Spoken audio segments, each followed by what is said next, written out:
After 14 long years, at last we have a new Cunard Queen. And this queen is very different to her sisters in both size, style, facilities and overall feel. True. We were among the first 3,000 ever guests to crack open the ubiquitous bottle of polarising you get in your stateroom, some traditions never die, to set sail from Southampton on her week-long maiden voyage. As Cunard Diamond World Club members with more than 15 voyages on her 3 older sisters, you could say we know a thing or two about what it's like to sail with Cunard. Yes, I've also come to enjoy the polacker over the years, developing a kind of beverage variant of Stockholm Syndrome. So, what did we think of this new addition to the fleet? How does she compare to her sisters?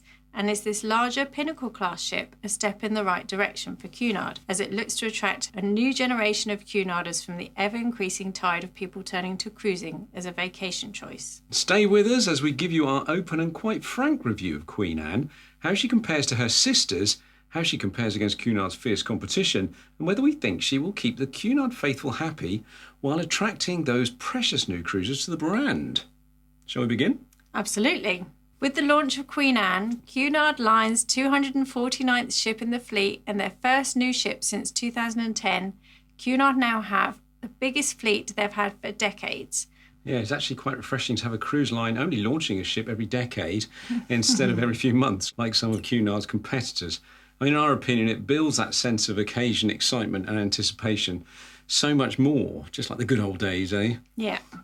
But with a brand new ship that's taken years from initial announcement to delivery, have Cunard decided to play it safe and simply replicate their tried and trusted formula and build another Queen Elizabeth or Queen Victoria? Or have they decided to step outside their comfort zones and introduce some new and bold features? Speaking of bold, in terms of looks, well, if Cunard's Queen Victoria and Holland America Line's Rotterdam had a love child, and that child had her mother's looks and her father's physique, then you pretty much have Queen Anne. That's a bit harsh. No, not really. I mean, both are fantastic ships. But let's not deny she's large. She's the Amazonian woman of the fleet, I would say. Is that supposed to be a compliment? It's better than saying she looks like her mother, but with a much larger forehead, isn't it? Look at her. Now you can say, one scene you can't unsee. No. Well, dodgy metaphors aside, let's discuss what's new and what's familiar, shall we? Yeah, let's do that. We boarded the ship and immediately we felt like returning home as we were greeted by the classic red liveried Cunard bellboys. It's always a delight to have them on board to welcome you as you step on the ship. It certainly is. Now, walking into the main atrium on deck 3 was a familiar sight, but different. There are elements of the feature wall and staircase that are very much like the other 3 ships, but it does feel more contemporary. Like the huge mural that dominates every atrium in the fleet is classic Cunard, but this time it's a lenticular mural, which means that the image changes depending on the angle you look at it. So if you look at it from the left, there's a different scene. Look at it straight on, there's a different scene. Look at it the right, it's different again. A novel idea, but it didn't immediately wow me. Nor I, but that's art, isn't it? And if that doesn't move you, Helen, there's another 4,299 pieces of artwork on board that might. Yeah, that's a lot. Alongside the atrium on this level is the coffee shop called the Corinthia Lounge, which is much larger and more open than on her sisters, and this soon became one of our favourite daytime haunts, didn't it? With the lovely sea views and comfy seating, as well as some good strong coffee. We love good strong coffee, don't we? And some delicious and aesthetically pleasing pastries. I mean, they look gorgeous, didn't they? The afternoon cakes in there were just like nothing I've ever seen. They were beautiful, these beautiful shoe buns. Yeah, even better than the afternoon tea ones. Bubble fans may be disappointed because there's no dedicated champagne bar on Queen Anne, with the Corinthia Lounge becoming a champagne and wine bar later in the day, offering wine flights accompanied by charcuterie boards and fancy snacks that attract a small additional charge. I'm not entirely sure it would have the same feel, though, as the old Verve Clicquot bars. No, it's a little bit of a corridor, isn't it? Unlike the old Clicquot bar. And you can't help thinking it's a cafe. No. Rather than a wine bar. Well, also located off the lobby atrium area is the Britannia Club restaurant, which now occupies a much larger and more prominent space to accommodate the increasing Britannia Club category staterooms, which I think there's about double the amount. It's much larger, much larger restaurant. And overall, she has around 50% more capacity than the Queen Elizabeth and the Queen Victoria. So she's a much bigger ship with new and reimagined public spaces. Well, speaking of reimagined, this is particularly noticeable in some areas very familiar to the Cunard diehards, such as the expanded theatre, which we'll come on to later, and the outdoor decks, including the Pavilion pool, which now has a fully retractable roof, and making it an all-weather venue. Now, I know there's some slidey roofs on the other sisters, but they're not like this one, are they? Well, no, Queen Mary has a slidey roof, but this is a glass domed roof and it's very large. Well, there's a host of other new bars and entertainment venues, as well as brand new dining options, which again we'll talk about in a few minutes. Well, after boarding, we decided to go to our usual favourite embarkation lunch venue, the Golden Lion Pub, which all Cunard fans will be familiar with. Oh, we love a Golden Lion, don't we? A traditional pub venue on all Cunard ships. This is where guests gather for trivia, live music, a decent pint, including Cunard's own beer, and a traditional pub lunch. On the Queen Anne, the Golden Lion is a much larger and much lighter space. Yeah, it still offers all the things a traditional pub offers. Sticky floors, punch-ups, a gobby bar staff, and dirty toilets. No, it doesn't. No, I'm kidding. But we feel this ship offers a slightly more upscale pub experience with a food menu including dishes designed by 2 Michelin star chef Michelle Roux. My goodness, who we had the pleasure of meeting. Well, while we ate the first ever pub lunch to be served in the Queen Anne. We did. Do we get a certificate for that? We could try. Call Guinness Book of Records. Michelle even asked us for our opinion on the dishes we had before ordering the same for himself. He did. So he obviously thought, if it's good enough for them. He had his burger. Burger and the haddock Scotch egg, didn't he? Yeah. Yeah, lovely. Such a nice bloke as well.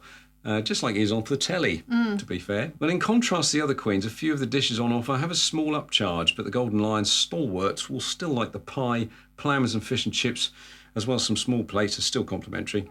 However, these are now available during the evening too, with the Golden Lion offering alternatives for guests who don't want to dress up on traditional Cunard formal nights. After lunch, we headed up to see our stateroom. It was the second time we've had an inside stateroom on board a Cunard Queen, and this time it was because that was all they had left when we came to book. Yeah, sold out really quickly, didn't it? Yeah, but we were pleased to be on her and pleased to see that the staterooms had retained the Cunard DNA, with Art Deco touches to the design and decor, but thoroughly modernised too. The bed linen was as luxurious and lovely as always, and it was especially wonderful to think that we were the first people ever to sleep in this bed. Yeah, it was good. Good feeling, that, wasn't it? One thing we were delighted to see had changed was the design of the bathroom. Although still quite snug, gone is the single cream plastic caravan-esque cubicle of old, and in its place a much lighter, brighter and premium feel space. The shower is now at least double the size of the old ones, and the dreaded shower curtain is gone, replaced by a proper glass door. Yay! Yeah. All in all, it feels more like a bathroom in a nice hotel, which is nice, rather than a caravan. Yes. And this is standard across all categories up to suite level. Don, for more info regarding staterooms and suites, we go into much more detail in our full guide and review out now. We'll leave a link in the corner here and at the end. With our first evening on board fast approaching, we thought we'd check out a Cunard favourite, the chart room, which is located around the main atrium.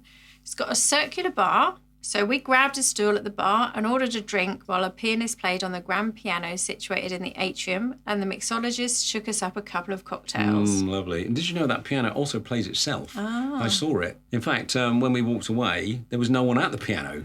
Are you sure it wasn't that you just had too much Polacker? You can't drink that much of it. Oh, my goodness. Talking of drinks, Cunard now offer a range of different drinks packages to suit most needs, from coffee packages, soft drinks packages, wine packages, and a full drinks package. More on-board packages than an Amazon lorry stuck in traffic. Why is it stuck in traffic? Well, you know, it can't deliver anything. That's why it's got lots of packages on board. What is wrong with you? I don't know. The price of these packages vary depending on the length of your voyage, and though they seem expensive, buying drinks individually can be a costly mistake, so it might be worth considering one of these and incorporating them into your overall budget when you book the cruise.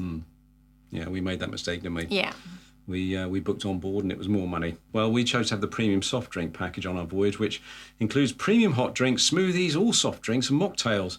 We found this worked well for us because it meant we could enjoy teas, coffees and bottled water throughout the day and keep a stock of bottled water in our stateroom fridge. Because the tap water is drinkable, but it ain't no Highland Spring, is it? With the soft drink package, you can also add spirits to your soft drink. For example, gin and tonic, they'll only charge you for the gin and not the tonic. And buy bottled wine to have with your dinner, which if you don't drink the whole bottle in one night and want to save some for the next evening, they'll keep it for you, which is another Cunard thing that they do quite well, don't they? We're not huge drinkers, so this worked well. And it turned out considerably cheaper over the cruise than having a full alcohol package, didn't it? Yeah. So for our first night, we'd reserved a table at Sir Samuel's Steakhouse. on board, which is the extra charge steakhouse, similar to the veranda on the other ships. Our meal was delicious, but we won't go into too much detail here because there will be a Queen Anne dining guide coming out hopefully soon. So watch this space and hopefully you'll see the dining guide and those dining options in much more detail. Yeah. And we had a lovely elevated view out onto the rear deck as well. Yeah, it was perfect for enjoying a romantic sunset dinner, even though our view was a little less romantic because of the huge cranes in Southampton Port. But without going into too much detail, dining is one of the biggest changes Cunard have made on their ship, with more dining options than ever before and more freedom to dine where and when you want. Yeah, it's a big step forward for Cunard, as there are now 4 extra charge restaurants offering Asian, Indian, Mediterranean cuisine, as well as the steakhouse we've just mentioned. Of course, the traditional main dining room remains and now also offers open dining option, as well as the traditional early and late seating dinner. With the lower tier for the main dining room reserved for traditional dining and the upper tier of the main dining room for open dining. But more on the main dining room later because we've got quite a bit to say about that, haven't we? After dining at Sir Samuel's, we were able to step out onto the open decks directly from the restaurant. There's a door, it's good, to watch the amazing firework display as Queen Anne let go of her ropes and set sail on her first ever voyage down Southampton water and out into the Solent, sailing towards A Coruña in Spain. The weather was at last kind to us, wasn't it? With a cool, clear, rain-free evening. Yeah, it was perfect for a celebratory sail away, wasn't it? It was really, really nice. Such a lovely evening. The fireworks had finished just in time for us to head indoors and down to the theatre for the first show of the cruise with a Cunard favourite, comedian and variety performer Mike Doyle. Do you remember Mike Doyle from the last ones? I'm sure we've seen him.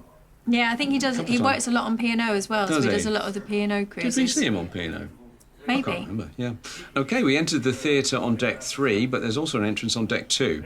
Although don't use these ones after the show starts because they come right out near the stage. Yeah. So you go down this really long corridor and then the little door comes out and you're literally face to face with the performer. And if you're watching with a comedian, he might kind of welcome you. As Mike did for a few of the people that dared to walk in late to his show.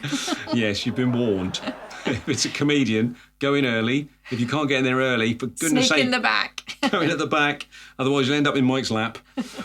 The theatre on Queen Anne is quite different to her little sisters, especially Queen Elizabeth and Queen Victoria, with a much more modern and open design. Seating over 800 guests, the seats are a vast improvement over previous Cunard ships. They're very spacious and very much more comfortable. The design of the theatre makes it easy to see the wide stage from wherever you're sitting. Yeah, but we do miss the traditional kind of 2-tier theatre design we've come to love on Queen Victoria and Queen Elizabeth, especially those like theatre-style boxes down the side. You just miss being able to sit in a box without having to pay. Oh, that's true, actually. But come on, it is a victimless crime, isn't it? If there's no one in it. Yeah, you were actually allowed to. You were, absolutely. So, you could get lucky with that. But there's no such thing on this one, unfortunately. No. Our first full day on board was a sea day, and we woke up to a bit of blue sky and thankfully smooth seas as we entered the Bay of Biscuits, as I like to call it. With Cunard now offering tea and coffee making facilities and coincidentally some biscuits, in all of our staterooms, we started our day with a nice cup of coffee as relaxed in our comfortable brand new bed. With no view. No window, though, so with the perpetual night that is a feature of inside rooms, we soon craved natural light, so we got up quite sharp, really, didn't we? Yeah. In search of a venue that would give us some light, we decided to start with a healthy breakfast at one of the new venues on this ship, the Wellness Cafe. Located on Deck 10, the upper deck of the Pavilion pool area, this venue offers healthy breakfast and all-day dining options, accompanied by healthy smoothies, fresh pressed juices, kombuchas and ferments. Did you think that Cunard would ever offer ferments as a beverage? Whatever next? Apple cider vinegar smoothies? I think they did do those too. Did they? Yeah. Sir Samuel would turn in his grave, wouldn't he? Maybe, but he'd definitely have a healthy gut bacteria as he did it. And stable insulin levels. Oh, he wouldn't have approved of that, I'm sure. We loved the Wellness Cafe and it quickly became our go-to for breakfast and lunch with so many different options to build your own poke bowl. Got to eat them all. See what I did there? Oh, dear. The prepared salads with unidentified but nutritious crunchy bits. I still haven't identified what they are. And all-day healthy options. Definitely a first for Cunard, and it was a huge thumbs up from us. Yeah, it was.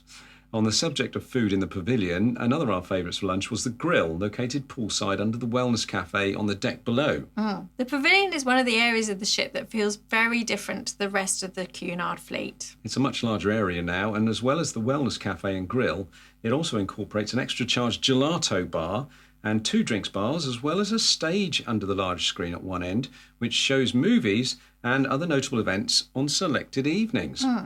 We had the Eurovision Song Contest semi-final. We did. There's also a large pool and 3 hot tubs, all under the cover of a massive retractable roof. There's plenty of tables for casual dining, and there's these lovely booth-style seats on the upper deck and comfortable sofa-style seating around the edge of the pool. Very reminiscent of Holland America Line's 3 Pinnacle Class ships. Yeah. They look very similar. Different colours, but obviously the structure will be the same. There's not many sun lounges around the edge of the pools. There's a real risk they may attract the dreaded breed of cruiser that seems to think they can have the right to claim a sunbed all day by simply throwing a tatty old paperback on it, you know the ones, and leaving it there when they go missing for a few hours to have lunch or to go somewhere else. Yeah, they're really annoying, aren't they? But to be fair, we didn't see any of that on the cruise. We didn't see it on this one, but, you know, that could happen. Make them walk the plank, that's what I'd do. I love the blue and white tiles around the pool though. It was so beautiful. Yeah. And sea days on Cunard are definitely not uninteresting because there's a multitude of activities on offer, from Zumba, trivia, art classes, dance lessons, the Cunard Insight lectures, choir rehearsals, and one of the more exciting new offerings, and a first for any cruise line, we think, archery at sea. Yeah. Developed in partnership with Archery GB, the official governing body for archery in Great Britain. You can now try real archery with real bows and arrows. That's fabulous. We couldn't resist the chance to have a go, so we signed the waiver saying you were solely responsible for our actions with a dangerous weapon. So we donned the necessary safety gear, activated full Robin Hood mode. What a fun way to kill some time when you're at sea. It is, well, as long as that's all you killed. Back inside, it seemed like the place to be was the shops, especially the Cunard shop, which seemed to be heaving with people. There was a queue coming out the door. People desperate to get their hands on some new Queen Anne merch. Yeah, there was always a queue. We just couldn't get in there, could we? I know, but we were disappointed that there was no specific Maiden Voyage merch. I think everyone was like anticipating there might be something in there, and they all had a good look. But it seemed that the guests weren't particularly bothered because they were buying those Cunard bears in droves. You know, we've got one at the back here. Oh, there he's over there. I'll go and get it in a minute. Yeah, there were barely any left by the time we got there. Any more puns like that, you'll make me grizzly. But you did manage to get your usual sun hat, didn't you? A Cunard sun hat. Yeah, I do. I do. Baseball cap. Yeah, I do like to buy a baseball cap. You do like when a I'm on baseball board. cap. The ship has a variety of different shops located around the atrium, the Queen's Room, and I've got to say they're all very upmarket. There is. There's even one called the Cabinet of Curiosities. Did you see that? I did. Fascinating little enclave of unusual and very expensive items for sale. There were even replica tiaras from Queen Elizabeth and from Princess Kate. Princess of Wales. Yeah, showing there, which were lovely to look I at. don't know if you could buy them. I don't think you could buy them. Oh. I think they were just on display. Oh, were they? I think so. Okay. So after a good peruse around the shop, we headed to the casino. We never go in there either, do we? No, we don't. Both places, but stop interrupting me anyway. Sorry. Sorry, but did you notice that the casino is surprisingly small for a ship of this size? Especially if you compare it to a Princess ship of a similar size, which is almost like a whole deck. Yeah. It's enormous.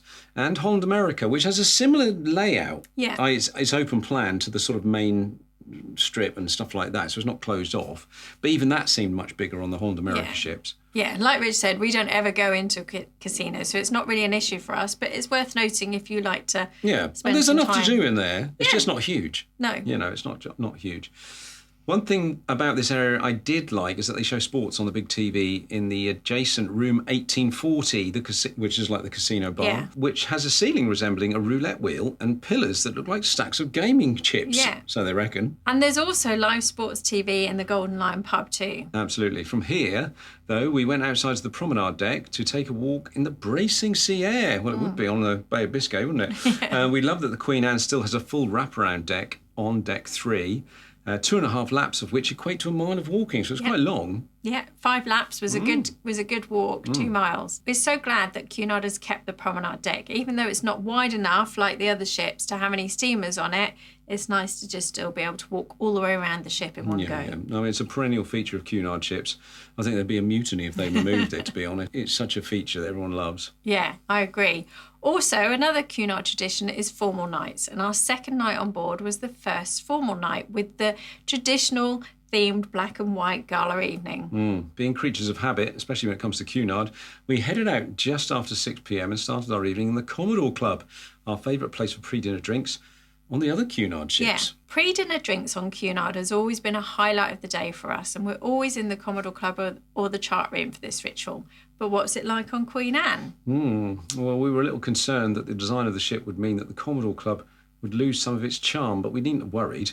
The lovely floor-to-ceiling windows are vertical, not raked, like on the Victorian Elizabeth, and offers an even clearer wraparound bow view, to be fair. And the whole area is as comfy, inviting, as pleasing to while away the hours as any Commodore Club. Yeah, the windows were beautiful and you were so high up, it gave you a lovely lofty view. But we did notice that one thing was missing that may have been stopped a while ago, but the lovely complimentary evening canapes that we used to enjoy on the ships in the old Cunard days. Yeah, they used to bring them round. They were lovely, weren't they? On little, napkin. Maybe it's because they haven't done it on Cunard post-pandemic. No, maybe not. But they always used to bring them round. They were delicious. They were hot in the early evenings, but on this voyage they were absent, which is a shame. Yeah. They were just one of the many little details that set Cunard apart from the other lines, but sadly it looks like they may be gone for good. As it was gala dinner, we had reserved a table in the main restaurant using the My Cunard online app, available for all guests once they get on board. Yeah, the app is a web browser based rather than a proper app, but on the whole it was very user friendly, and as you can see here, enables guests to book dining reservations in the included and extra charge restaurants, book shore excursions, see on their onboard account, which actually updated pretty instantly. Yeah. You bought a drink or something, and access information about the ship's services and facilities, including the daily programme, which is really handy, and a useful voyage calendar to remind you what you've booked and when, which is also really handy. Yeah, they did still, however, give out a paper daily programme as well, so you had both. They did. Anyway, we arrived at the dining room at our allotted time, but there was quite a large queue of people. It was only day 2 of a maiden voyage, so we had to wait about 20 minutes to be seated. But breaking away from the Cunard of old that we know, there is now the option to dine on open seating, as well as the traditional early and late dinner seatings. Those on traditional seating times are allocated tables on the lower deck of the 2-tier Britannia restaurant, whereas the opening seating takes place on the upper deck. Well, we've got a full dining guide coming out, so you can see in detail what's on offer in terms of food and the quality of it. We had no complaints at all over the week. The food was actually much better than I remember from our pre-pandemic Cunard cruises. Even in the main dining room, where many cruise ship lines slip up with regard to quality and consistency, Cunard continues to do large-scale dining really well, although obviously it's a bit slow. The gala dinner menu was as you'd expect, and the food was as good as it sounded. However, we do miss the traditional Cunard early and late seating, where you're allocated your own table for the whole voyage and you get to know your wait as well. The freedom dining aspect of the Britannia restaurant didn't seem to work as well as it should, with long wait times between each course and little interaction with the waiting staff, as the poor things had to rush around trying to keep up with the number of guests dining at the same time. Yeah. We really hope that these are maiden voyage teething problems rather than the new norm, and I think they probably are. Things did improve on our drastically voyage as the week went on. Yeah. I mean, we are telling you our experience on a maiden voyage, a voyage that you're always warned against booking, to be fair.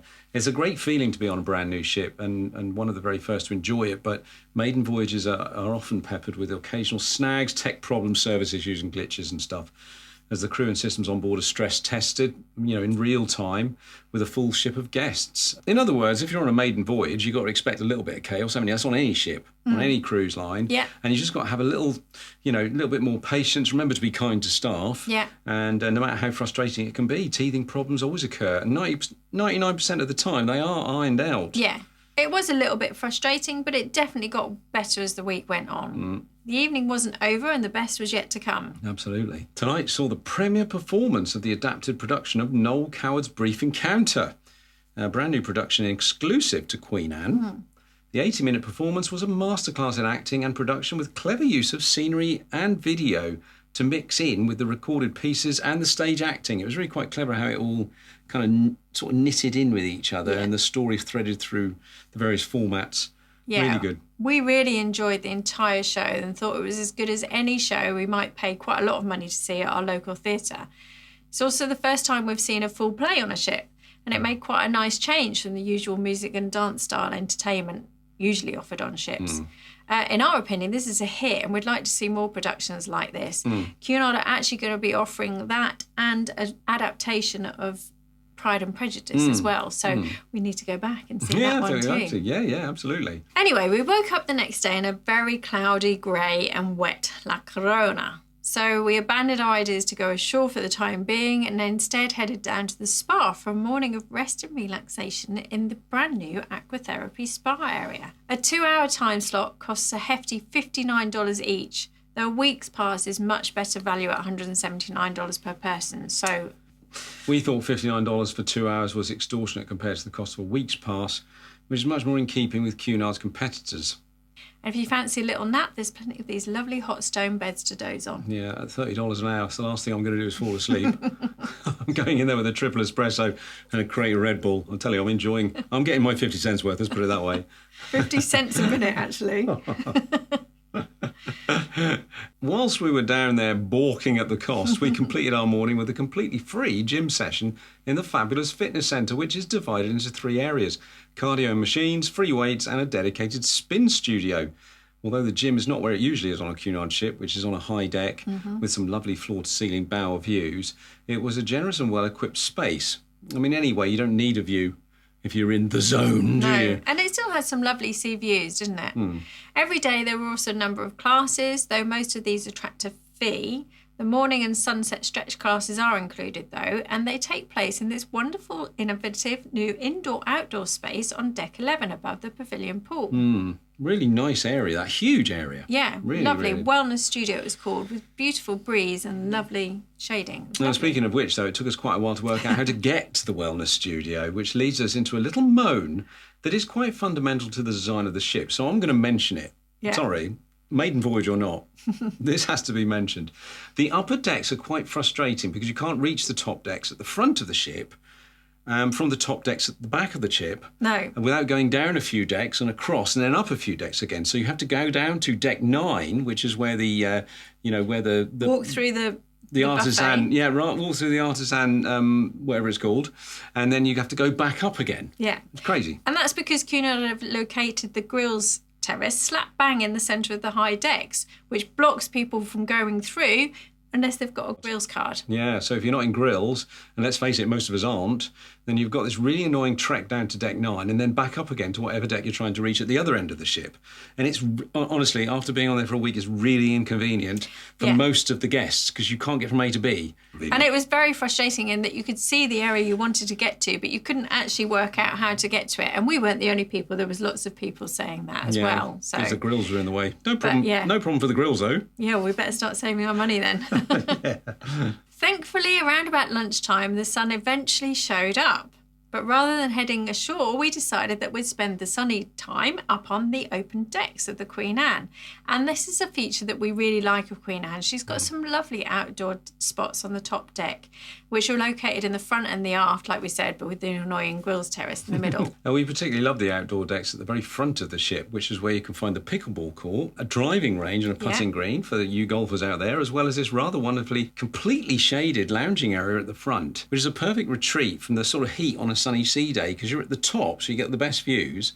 But you're not like, one of those kind of sun deck areas at the front, which is completely exposed. It's fantastic. Yeah, it's not often you see a fully shaded area like this at the front of the ship. So that's a big thumbs up for us. Although, obviously, being at the front of the ship, it can be quite windy on a sea day. But still nice to have some we're regularly shade. frustrated about the lack of shade cruise lines put into the outdoor decks, but Cunard have really thought this one through. Yeah. This area is also home to another completely new venue, the rather snug but lovely Sky Bar, which overlooks the Pavilion pool and has some beautiful seating up there if you fancy coming up for a drink on the open terraces.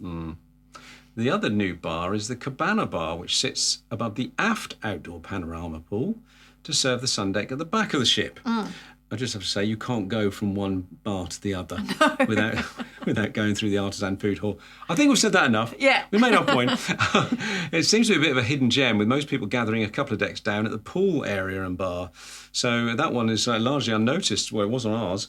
Although the weather wasn't ideal to make the most of this bar on our voyage, which is probably why it was quiet. Yeah. And such, the opening hours of both bars were limited to the afternoon only.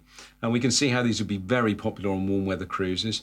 And we hope they'll extend the opening hours into the early evening. Yeah. I mean, we had a late sail out from Lisbon at about 6 o'clock in the evening, and that was when they shut the bar, and everybody was desperate to get a drink so they could enjoy it and watch. I'm sure they will, because, I mean, you know, to see the sun go down on a bar like that is a really good thing. You're right up the top. You've got beautiful views all around you, and to shut a bar at such a critical time may have been just an operational thing on this voyage. Yeah. Because I would assume they wouldn't put if bars... If you were warm weather, in the Med, in the summer. Yeah, when they wouldn't put 2 brand new bars in and then go, well, we're only going to open them 4 hours a day. Yeah. You know, it doesn't make sense. Well, they did open earlier on a sea day, so they were open from like 11 till 6 on a sea day. I mean, it doesn't make sense, though, does it? I mean, it should be...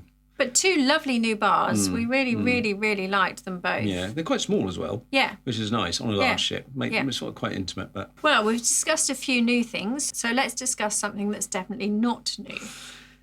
Yes, a voyage on any Cunard ship is never complete without a visit to the Queen's room for afternoon tea. I mean, did you know afternoon tea was originally inspired by the Anna Duchess of Bedford in 1840? Okay. And that's the same year Cunard first had ships crossing the Atlantic. Oh, the very same year. So Cunard have been serving it almost since then, so you can probably say this is one of their oldest traditions that still exists today. Yeah. And it goes right back to year 1.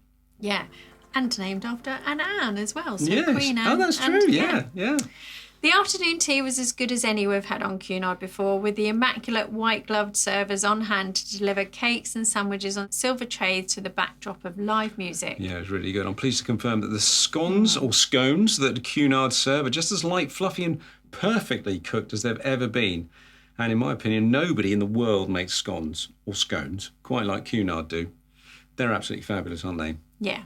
The only problem we encountered was the lack of space for all the guests that really wanted to enjoy afternoon tea. It really is a victim of its own success. But, you know, changing the venue to, say, the Britannia restaurant would not have the same atmosphere. No, we've had afternoon teas on other ships in main dining rooms, and it's just not the same atmosphere. No. There's nothing better than the Queen's room, some live chamber music or piano music, all the white glove people going round, this sort of dance floor. There's something about it that makes it so much different to a afternoon tea on another ship. Yeah. In another more kind of quite sort of benign space, if that makes sense. Yeah. It really is a treat. So our advice is to get there early and be patient. When we went, we planned it in advance and we got to the Queen's room at least half an hour before afternoon tea was due to start. Speaking of the Queen's room, as all Cunard traditionalists will know, is the beating heart of any Cunard ship, and a haven for activities. You've got entertainment, dancing, and of course the afternoon tea. So we were interested to see what, if any, changes they had made in this classic venue on Queen Anne.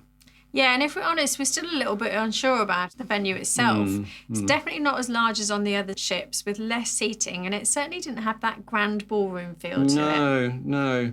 I mean, when you remember the Queen's rooms on, like, Queen Mary II and, you know, Queen Elizabeth and Queen Victoria, there's just something missing from Queen Anne's Queen's room. It's a bit soulless, perhaps, a bit too modern. I think the Queen's rooms have got to be quite traditional, haven't they? Yeah. And they put a very modern edge to this one. It's just not as grand. No. It's definitely not as grand. No. And it's not big enough. No. But we'd love to know your thoughts. Are we being a bit harsh on this design? Let us know in the comments. And we'd love to know which Queen's room is your favourite. We have some ideas, but please let us know which is your favourite.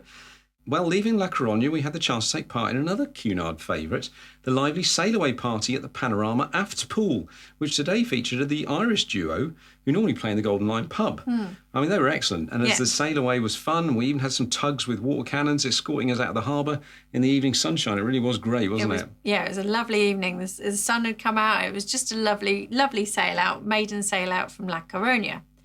But later that evening, we returned to the Queen's room, which usually hosts the big band, with the dance floor full of guests showing off their ballroom dancing skills. There were some amazing dances There always is on cruise. Cunard. There's always like a half a dozen couples that are just like knock it out of the park every time. Yeah. And you think you're going to go and get up and have a dance. So, shall we have a dance? And they're all really way too good. And they go up and then you're like, no, we'll have a dance.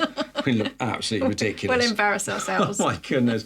Honestly, though, they must come on Cunard so they can do their ballroom dancing. Yeah, and there were some fabulous dancers and just a joy to watch. Just get yourself a bevy and watch the pros do it, Yeah, because definitely. it's so good. Alongside the big band sets or the singers and live musicians, Cunard have also introduced something new called the Queen's Room Live, which is when guest entertainers who might usually do a set in the Royal Court Theatre will come in and do another, more intimate show in the Queen's Room. And they'll do that twice over the evening. The name Queen's Room Live reminds me of Princess Live on the larger princess ships. But it's quite a different concept. It is. A highlight from our cruise was a very talented jazz musician and singer, Georgina Jackson, a firm favourite of Ronnie Scott's Jazz Club in London. And the comedian Mike Doyle also did a very popular gig in there to a packed Queen's Room. Yeah. Although we couldn't get a good view as we were queuing for another brand new venue and show, which was Noir at the Bright Lights Society. Oh, I loved it. Noir is a brilliant murder mystery play come interactive performance which takes place twice nightly and showcases a group of extremely talented actors, singers, dancers and musicians. This brilliant show needs to be booked, but it's free to go to. And it is a must-see because it's so much fun, isn't it? Engaging, funny, and it's just a great way to spend... Well, it's about 80 minutes long, isn't it? But you Well, have it was a drink a good before. hour, yeah. You need to get there a little bit before because that's part of the build-up of it as well. And sit at the front. Yeah, It's always I good. totally agree though. Noir is something very new and fresh to Cunard's approach to evening entertainment, and it shows that Queen Anne is pushing Cunard's boundaries. According to Cunard's marketing brochure, there's 2 other shows in addition to Noir called Fears and Bittersweet Symphony. So again, another reason to return to the ship on another date. Yeah, I can't wait to see those, if Noir is anything to go Yeah. by. Certain elements of what's on offer, the ship reminds me of the kind of entertainment you find on the likes of Celebrity, and dare I even say Virgin Voyages. Cunard being compared to Virgin Voyages? Never thought I'd hear that in a million years. Sir Samuel would turn in his grave. Again. We eventually left there around midnight, but walking through the ship, there were still plenty of people enjoying the live music and the Golden Lion, the Queen's Room and the Commodore Club. It was all going on. Yeah, Queen Anne is definitely not a ship that goes to bed early. Speaking of which, you reminded me about another little thing we remember from our pre-pandemic Cunard days, the excellent late-night buffet in the Artisan Food Hall. Yeah, that was a tradition, always a tradition of ours when we were on a Cunard ship to go up to the buffet late at night. And it's an increasingly rare thing on other lines. But Cunard are the masters of satisfying those late night munchies. It's a great little tradition that they've kept. Absolutely. Stays open until midnight, I think. Oh, it's really good, isn't it? There's loads of people up there as well. Yeah. Everyone appreciates it. Next up was Portugal and Lisbon, the second oldest capital city in Europe after Athens, and the oldest country in Europe. Did you know that, Portugal? No. Hosting the newest cruise ship in the world. So there you go. That's There we contrast for you. All that history and heritage and all that people ever talk about there is trying those little custard pies. It's a cruel, cruel world, Rich. It is sad but true. We had been to Lisbon a few times, so we decided to get off for a quick stroll up and down the promenade just to take pictures of the ship, basically. Yeah, she was docked right near the famous and stunning Commerce Square on the water's edge. We've never been docked so close. No, not such a... No. Sort of right in the middle there. And the weather was absolutely perfect too, but soon we got back on the board and sort of explored more of the ship, really, didn't we? Yeah. Oh, and I forgot to mention the carpets on the stateroom corridors, rather randomly, are colour-coded. They've got these kind of chevrons on them, and what they do is they point the way to the nearest stairwell. Okay. So that's really clever, and they're colour-coded as well. So you've got like gold chevrons for midships, blue for forward, I think, and red for aft. So you always know where you are. Yeah. It always points to the... I mean, it's really good. And also what's really useful is they've installed water filling stations around the ship, especially on deck 3. There's quite a lot of them, which is where you get on and off the ship. And we really like that. It means you can keep your bottles topped up and it's more environmentally friendly. Yeah, and you can buy the Cunard branded water bottles Yeah. in the shops, of course. They were very nice, actually. Lovely colour and very nicely designed. That afternoon, we settled in the Corinthia Lounge for coffee and cake. Yeah, well, we had walked about 3 kilometres, and well, that qualified us to eat at least 10 times as many calories as we'd burned, don't you think? What we call the CCR, the cruise calorie ratio. We do. It roughly equates, I'll just explain this, it roughly equates to 10 to 1, which is the ratio. For example, if you walk up 3 flights of stairs, you can reward yourself with an ice cream from the gelato bar, or if you do a lap of the promenade deck, which is the big one, you can go to afternoon tea. Oh, okay. So that's good. So, the 2 sea days we enjoyed as we headed back to Southampton gave us the chance to relax and take stock of how we really felt about Queen Anne. Yeah. Being, Diamond World Club club members and having lots of Cunard experience. Yeah, whilst there's much to love about this ship, it's quite different to Queen Victoria and Queen Elizabeth, and obviously very different to Queen Mary too. Most markedly in the number of passengers and the effect that this has on space and service and the venues.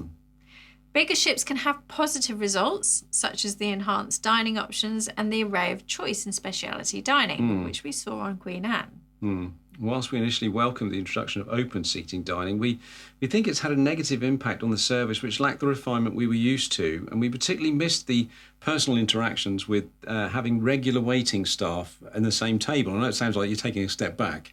You know, it's what the kind of things you love about Cunard. It's interesting. I always thought when we used to do traditional seating that I would love to have the option to do freedom dining and have dinner when I want. But now having done it on Cunard, We've done it on others as well, and it's been the same sort of thing. You know, Yeah. you take a buzzer with you and you have to go and sit in a bar until they call you. Well, that's not freedom dining. Freedom dining, we always think, translates to you'll dine when we're able to accommodate you. And I think that's the same with other freedom dinings as well. And that's not the same as freedom dining. No.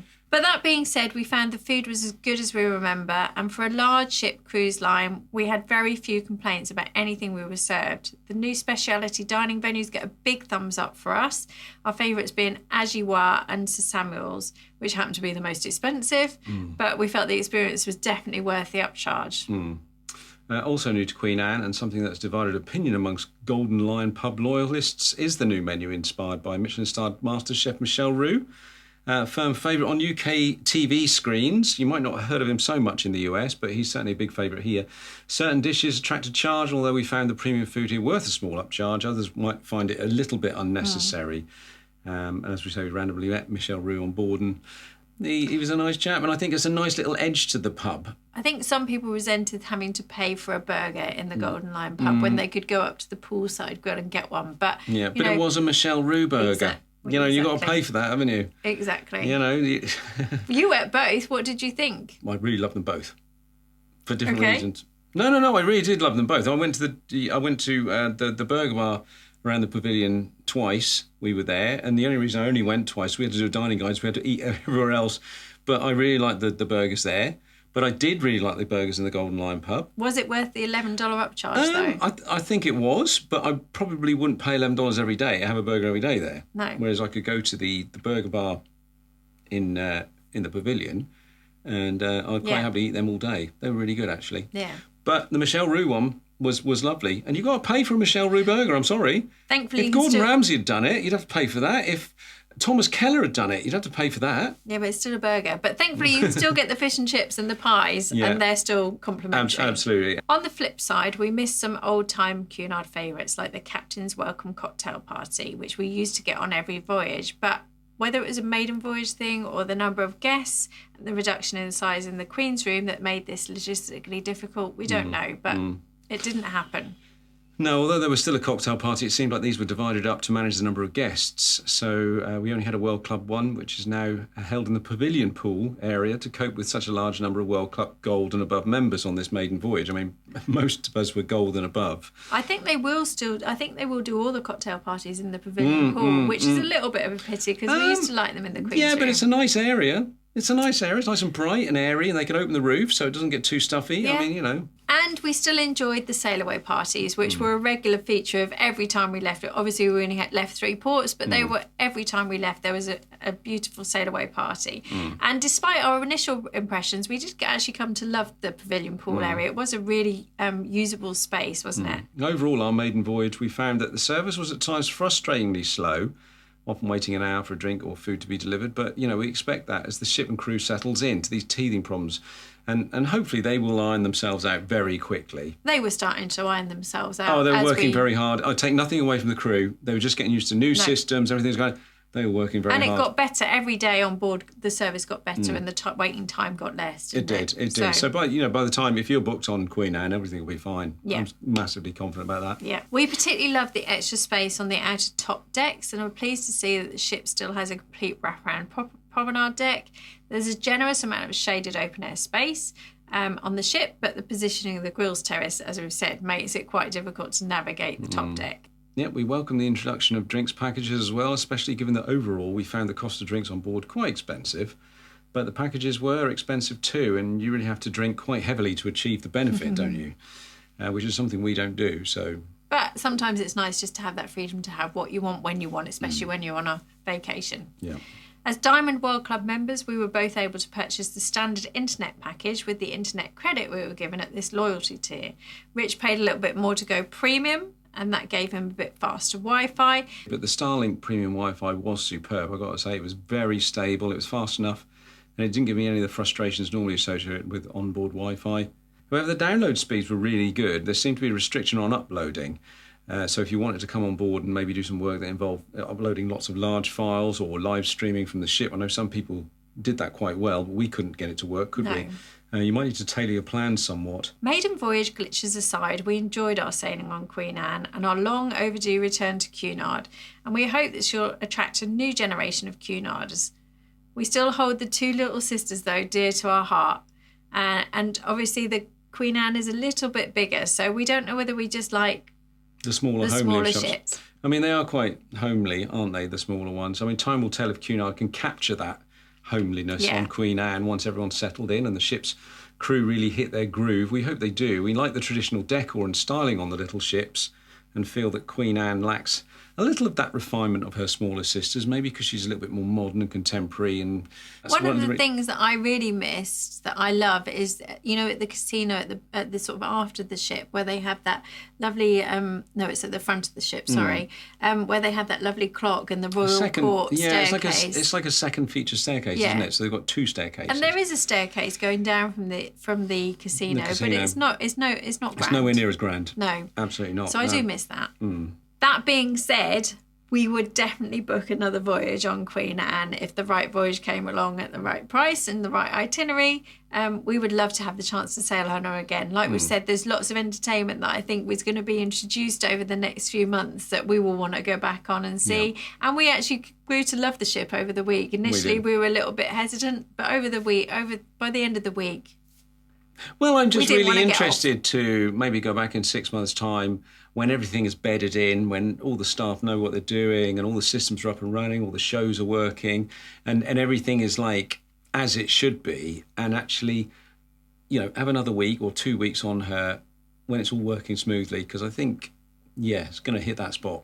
It really is. We literally got off this morning and we didn't want to leave. No, we didn't want to leave. We knew people that were getting on for a couple of the new 2 week one. So please let us stay. Yeah.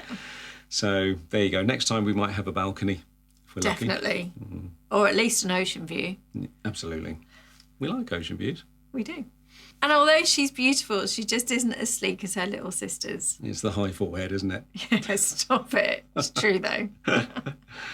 Thanks for watching, and for a deep dive into the accommodation on board, we have this superb stateroom and suite guide full of facts, figures and gorgeous visuals to watch next. So thank you very much, and goodbye. We'll see you on the next one.